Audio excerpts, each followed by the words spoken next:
All right. Hey, good afternoon. I am at the North Regional Library here in Raleigh, North Carolina. So, I'm not sure how many Saul Williams fans we have here. I'm also not sure how many people even gonna watch this video. But with that being said, um, Saul Williams was an important figure, is an important figure, I suppose, in the slam movement. Um, you know, poetry. And also an important figure that has moved on, if you will, to hip hop. Um, and it's interesting because when you hear about I was listening to an interview of 50 Cent, and 50 Cent basically said that he didn't, Tupac really wasn't a a rapper. You know, he was really a poet. Poet. Now, of course, that messed with my head a little bit. Well, one thing about it is that, well, rap and hip hop is poetry. It's a form of poetry. So that messed me up. And two, and I might get in trouble on this one, but I'm still going to say it. And I understand that Tupac had written poetry and, was quite familiar with and, you know, and embraced iambic pentameter. I don't consider Tupac to be what I would call a high level poet. And it's just my particular opinion. I don't see anything that really draws it out. Um, as far as I'm concerned, he was a poet in the sense of being, you know, a hip hop artist or a rapper, and a very good one. But when I think of high level, or I like to call it celestial hip hop, a poet, um, I would put Saul Williams, Mike Ladd. I guess some people may consider common, uh, you know, in that boat. Um, my favorite, my two favorite albums from him are the first two, because they depend more on, if you will, um, his ability of, going into, you know, poetry outside of necessarily rapping, high level poetry, um, my opinion. Also a slam quality.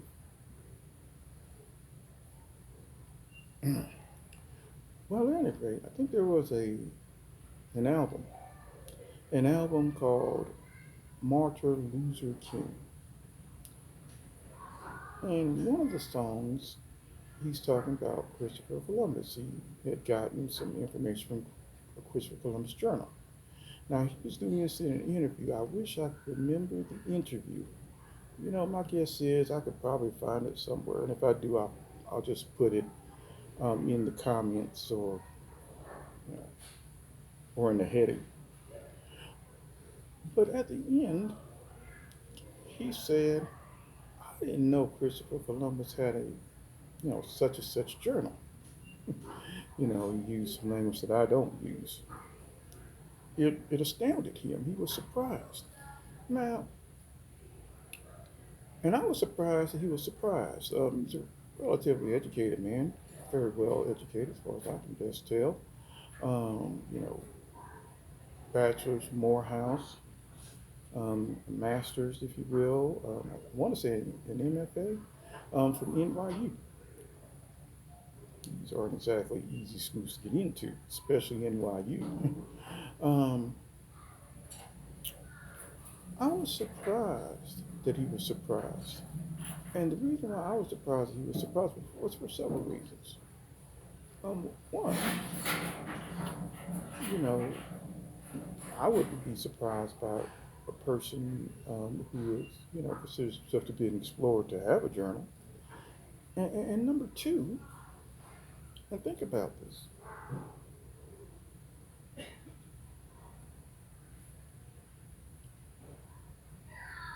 while we may consider, if you will, Christopher Columbus's journey, to the New World, and some people say, well, it was one of great discovery, and they probably would um, hail him in that way, in that direction. There are also people who say, well, he was just a brutal man who slaughtered folks everywhere he went in the New World. Hey, whatever you want to think of it as. Keep in mind that Christopher Columbus's journey into the New World, which he didn't know was a New World, was a business venture. Was a business venture, right? He is talking about going into the New World, um, you know, find a number of things, spices, gold, so on and so forth. And it was laid to as a business proposition um, to Spain, you know, to the king and queen of Spain. Um, Interesting, as we're talking about it right now, by the way. Um, there was always some question where Christopher Columbus was from. You know, I've heard everything from Genoa, which is now part of the country of Italy, um, nation state of Italy, to what's another one? France. Now even Spain. Anyway, back to the point. Um, he had a business proposition, and they accepted that business proposition. Well, what would your investors, especially investors that are sovereigns of a country, what would they want? Well, obviously, they obviously want, to be wealthy, but they also want um, evidence, records of return, right? They want proof. Um, they want some level of accountability, right? And so they likely, you know, are expecting notes. They're likely expecting, notes from a logbook, um, or at least he should have them ready to present, right? Um, should they ask for this stuff?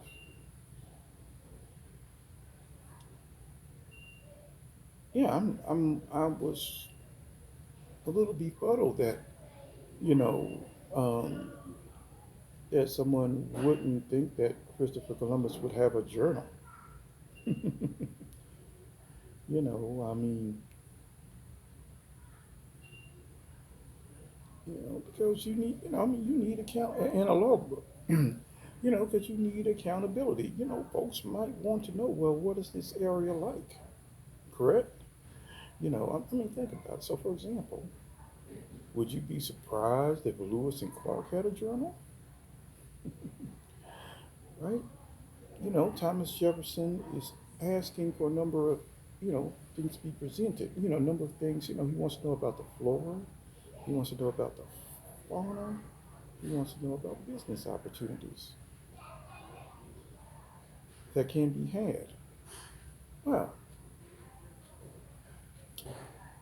do you think that you're expecting Thomas Jefferson is expecting Lewis and Clark to just come back and say, yeah, yeah, there you go. Just tell him. He's probably wanting written records. And you could imagine that Ferdinand and Isabella are probably expecting some accountability. And this accountability would be manifested in written records. Um, I will tell you um, that from my experience as a historian, um, typically you may actually have stories, especially like way back like in the antiquity. You may have stories, and these stories may be presented orally, even in a literate culture, even in a literate society. But you know what is more likely to be written than those stories? Business, laws, and business matters. Those things are more likely to be expressed, um, you know, on paper, on papyrus, on tablets. Um, Peru, for example, the Inca Society, at one time, they didn't have written records, but they had something called Kipu, and Kipu kept track of business records. So once again, this surprised me greatly that anyone would think that Christopher Columbus would not have a journal. Anyway, alrighty. Well, it was nice shooting the breeze with whoever watches this, one or two people. Take care.